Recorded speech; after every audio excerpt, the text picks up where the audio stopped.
Buenas tardes a todos. Voy a aprovechar la oportunidad de que el español es un idioma cooficial para hacer mi presentación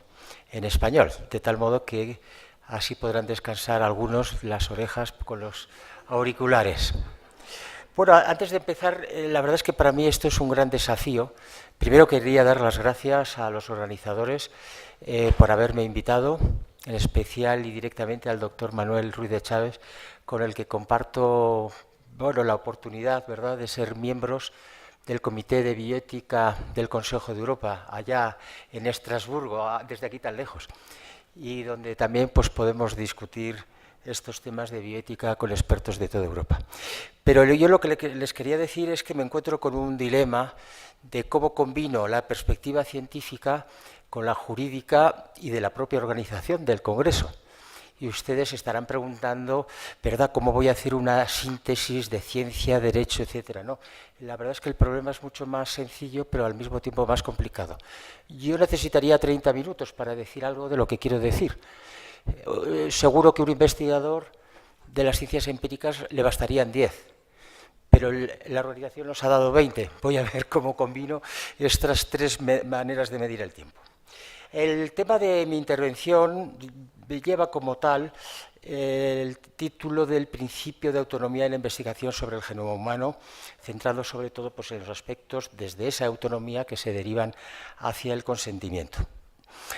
Pero lo que querría decir en su momento, que lo que voy a pretender dentro de este tiempo es presentar una evolución de cuáles son los puntos que han despertado en cada momento y siguen despertando interés en relación con este tipo de investigación. Y cuáles son las puertas que se están abriendo y los nuevos problemas que se plantean.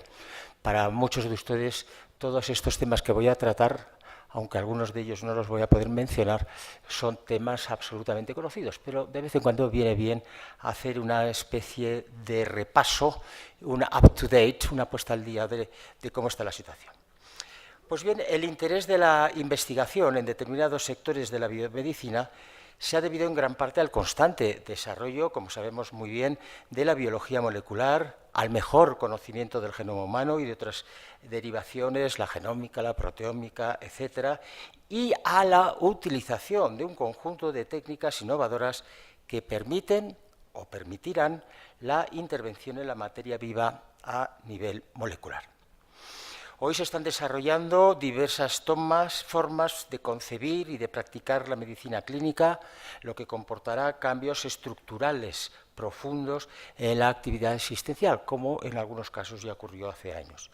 Se pueden destacar varias de ellas, que toman como punto de partida ese mejor y más detallado conocimiento del genoma humano, de las funciones de los genes que lo componen y de las repercusiones para la salud de ser portador de genes deletéreos o diríamos también defectuosos. Esto pues, ha permitido, dentro de unas mejores formas para captar los aspectos jurídicos más relevantes y en ocasiones también más problemáticos relacionadas con las investigaciones sobre el genoma humano. Podríamos recordar, simplemente a título orientativo, la llamada medicina predictiva preventiva, la medicina personalizada o individualizada y la medicina regenerativa, aunque esta se mueve en una mezcla, en una confluencia de la información genética y de las posibilidades que de distinto modo puede ofrecer la ingeniería genética, utilizada esta última expresión en el sentido más amplio. En cuanto a cuáles serían estos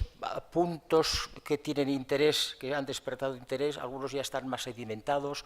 otros son conocidos pero todavía no están muy elaborados, sobre todo en algunos países y en algunos continentes, como podría ser nuestro caso, y otros pues están abriéndose camino, quizá todavía, ¿verdad?, cuando se está sondeando, pues generando expectativas y al mismo tiempo problemas que el tiempo nos acabará diciendo si realmente hay expectativas y si realmente hay problemas, tal y como como se han concebido ahora, o el futuro mismo los podrá resolver. Por ejemplo, los datos genéticos, como ya estaba diciendo al principio de mi intervención, con fines de investigación. Algo que desde hace unos cuantos años empuja con gran fuerza desde la década pasada es la utilización de material biológico humano, es decir, de muestras biológicas con fines de investigación, lo que ha generado un discurso ético y un marco jurídico en algunos países, y ha derivado también hacia los llamados biobancos, precisamente con fines de investigación, que saben ustedes que es un tema muy importante, un gran eje y un gran resorte para apoyar la investigación, pero que en muchas ocasiones carecemos de referentes éticos ya, digamos, compartidos, sobre todo fuera del ámbito europeo, y que por consiguiente se hayan podido reflejar en legislaciones. Un ejemplo de que sí que tenemos referencias normativas claras, podrán gustar más o menos, podrán compartirse, pero claras y detalladas es el caso de España, con la Ley de Investigación Biomédica del año 2007 y un Real Decreto que desarrolló esta ley precisamente en relación con las materias de de muestras biológicas y de los biobancos. Pero, como saben ustedes, también no se queda aquí las inquietudes y las necesidades que propugnan o que generan los nuevos derroteros, las nuevas líneas, los nuevos enfoques de investigación. Algo de lo que se está hablando hace ya un cierto tiempo y que todavía pues, no sabemos hacia dónde puede ir desde el análisis y su trascendencia ética y de sí y cómo debería intervenir el derecho, es la secuenciación completa del genoma humano. Y algo también muy importante, y que la expansión de la investigación en el ámbito de la genética y en fin, de la biología molecular en general, pues está, digamos, forzando otras vías de investigación que no es ni más ni menos que la colaboración de grandes equipos de numerosos países en compartir información genética y ponerla a disposición de todo ese conjunto de investigadores de distintos países, la información genética y en ocasiones hasta las muestras biológicas. ¿Qué marco jurídico puede alcanzarse a tener en este último ámbito cuando estamos hablando ya de la necesidad en su caso, o por lo menos es lo que primero se le ocurriría a un jurista, de en el vértice encontrar algo que se pueda proyectar a las relaciones de intercambio de material genético y de datos genéticos entre los investigadores que provienen de distintos países con culturas jurídicas diferentes? Bien, pues por mencionar algunos de estos asuntos, en primer lugar hay que señalar que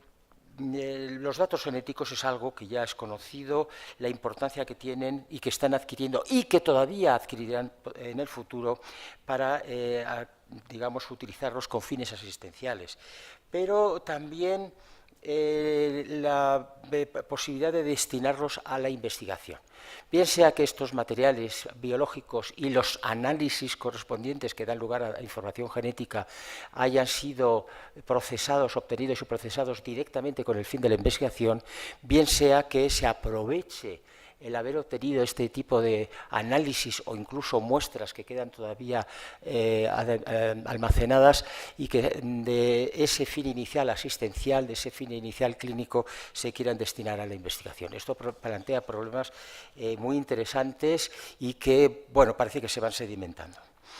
Se considera, en todo caso, que estos procedimientos, técnicas e instrumentos de investigación deben ser objeto de regulación jurídica. Primero, por tanto, tenemos un ámbito en el que se considera que no debe quedar en el marco de la esfera de la reflexión ética y, por tanto, de las respuestas meramente éticas, sino que el derecho, en la medida en que se pueden ver involucrados derechos fundamentales, libertad de las personas y otro tipo de derechos o intereses de los individuos y de las colectividades, requiere que el derecho establezca a través de sus instrumentos los marcos regulativos adecuados. En segundo lugar, dentro de ¿por qué hay ese interés? Habría que decir de proteger o de que el derecho pues, establezca reglas, iba a decir criterios, no, reglas jurídicas en relación con los datos genéticos. Esto ya lo sabemos, que la importancia que tienen los datos genéticos y la información, sobre todo, que pueden revelar. Se reconoce de forma unánime que los datos genéticos, que aunque lo sabemos ya, no está mal, como decía al principio de mi intervención, que lo recordemos, constituyen una variante de los datos relativos a la salud, en particular los datos que provienen del ADN codificante. Por consiguiente, ya están catalogados los datos genéticos como datos que forman parte del género de dato relativo a la salud. Si los datos relativos a la salud han merecido en la mayor parte de los textos jurídicos internacionales, de los instrumentos jurídicos internacionales, por mencionar uno solo de ellos, la Declaración Internacional sobre los Datos Genéticos Humanos, han merecido una protección especial, y, en fin, aparte de otros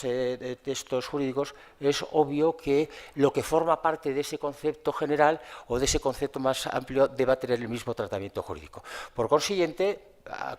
reafirmamos que el dato genético es un dato relativo a la salud.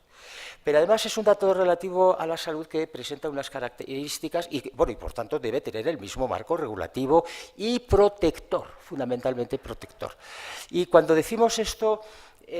debemos tener en cuenta que además los datos relativos a la salud en general han merecido, tanto en las legislaciones de los Estados como en estos instrumentos jurídicos internacionales, una protección reforzada, una mayor protección jurídica, una protección más intensa. ¿Por qué? Porque el acceso de terceras personas sin ningún tipo de control a los datos relativos a la salud convierten a las personas de los que provienen esos datos en individuos, en personas más vulnerables, en sujetos vulnerables frente al uso abusivo de esa información. Esto ocurre igualmente en los datos genéticos, y es más, si ustedes tienen en cuenta cuál es la característica diferenciadora más importante del dato genético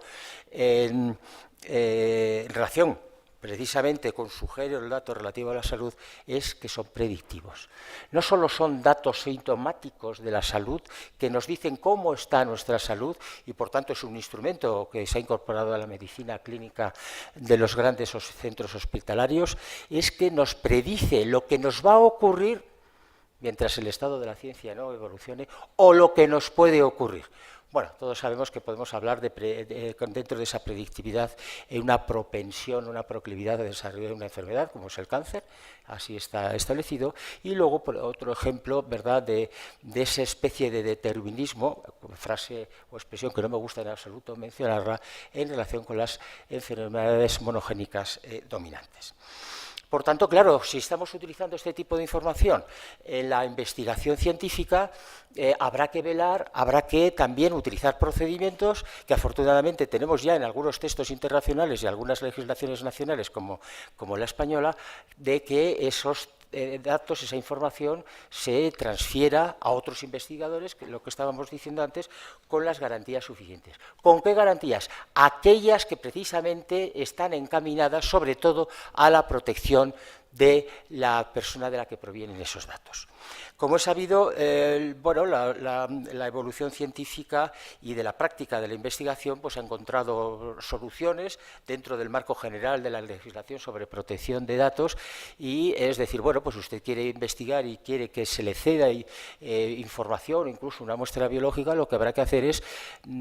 darle esa información de forma anónima, es decir, que no se sepa a quién pertenecen, o anonimizar esa información, esos datos, anonimizar esa muestra. Con lo cual significa que no sería reversible, no sería posible reidentificar en términos generales a esa persona. Luego hay excepciones en las cuales ahora pues, no puedo entrar. Por consiguiente, esta sería la norma, ¿verdad?, para permitir eso. En ocasiones nos encontramos con excepciones. El investigador dice, no, yo necesito saber a quién pertenece esta información porque quiero hacer un estudio retrospectivo. y entonces tengo que saber cómo ha ido evolucionando el paciente. Bueno, pues en este caso, pues, si está justificado, si además pues, un órgano independiente, como son los comités de ética de la investigación, pues tendrán que mirar si se establecen garantías suficientes para que quienes se vean implicados ejerzan el deber de confidencialidad, para que no corran riesgos excesivos, para que puedan llegar a terceras personas, y el comité al fin y al cabo ve que está justificada esa investigación por las características que presenta. Bueno, habría otros aspectos importantes que se podrían mencionar, pero como esa regla que decía que quería integrar los 30 minutos en 20, lo que otro diría en 10, veo que no va a salir, me voy a dar un saltito, si ustedes me lo permiten, un salto sin peligro en todo caso. Bueno, pues iríamos fundamentalmente por lo menos a apuntar, aunque pues ya muchos de ustedes conozcan algo, pero en fin, cuando hay un público tan amplio, pues hay que contar con todas las posibilidades y las actitudes. Y me voy a referir, como adelantaba antes, a la secuenciación completa del genoma humano. Claro, el punto de partida que se toma como referencia es que ha ido bajando de forma constante y considerable el precio, el coste de la secuenciación completa del genoma humano de individuos, de personas individuales. Hace unos años se decía que el coste de la secuenciación completa del genoma humano podía estar en torno a los $160.000 y ahora se está hablando pues, de unos $1.000. Bueno, hay una diferencia enorme, con lo cual significa que el realizar todo, conocer todo el genoma de un individuo, pues va a estar al alcance relativamente pues de las personas, de los centros sanitarios y también, claro, está en el ámbito de la investigación. Bien, la utilidad que pueda tener ahora la secuenciación completa del genoma humano, pues no voy a entrar en ella, realmente es muy prometedora. Sin embargo, claro, pues no deja de plantear problemas nuevos, por lo menos dejarlos ya abiertos. ¿Qué ocurra? Ya sabemos, tenemos experiencia a lo largo de tantos años en los que la bioética se viene digamos, aproximando a los dilemas éticos y a las respuestas jurídicas que plantean que ha planteado esta moderna investigación científica desde hace años, esas prácticas asistenciales en constante perfeccionamiento y evolución, que lo que en un momento aparece como un problema, al cabo de poco tiempo se diluye ese problema por sí mismo y por tanto no tenemos que hacer nada. Esta es una medida prudente que además aconsejamos especialmente los juristas, de que antes de tomar grandes decisiones que puedan afectar a las prácticas diarias, tanto en la parte asistencial como investigadora, se actúe con prudencia. Es decir, antes de tomar una decisión que pueda suponer una constricción, una restricción, una limitación de prácticas, de derechos de investigadores, de derechos de pacientes, y de los centros de investigación, de los centros asistenciales, vamos a ver realmente qué es lo que está pasando, o al menos qué es lo que prudentemente, razonablemente que puede ocurrir. Como yo creo, Chair, 2 minutes. Oh, it's enough. Well, I have no time to finish my presentation. No tengo tiempo suficiente, pero vamos a intentar. Entonces, claro, los problemas que plantean los análisis genéticos de forma general en la actualidad, cuando se hacen, digamos, secuenciaciones, análisis muy concretos y de unas partes muy limitadas, que es lo que se realiza en la actualidad, aquí, claro, todos esos aspectos que se plantean se multiplican a casi, no voy a decir al infinito, pero casi. Por consiguiente, pues hay que tener en cuenta qué puede ocurrir con hallazgos, digamos, de posibles enfermedades de las que es portador, de las que sería portador esa persona a la que se le han hecho la secuenciación completa del genoma humano. En vez de descubrir, como ahora, de que es portador de algún gen deleterio, de 1 o 2,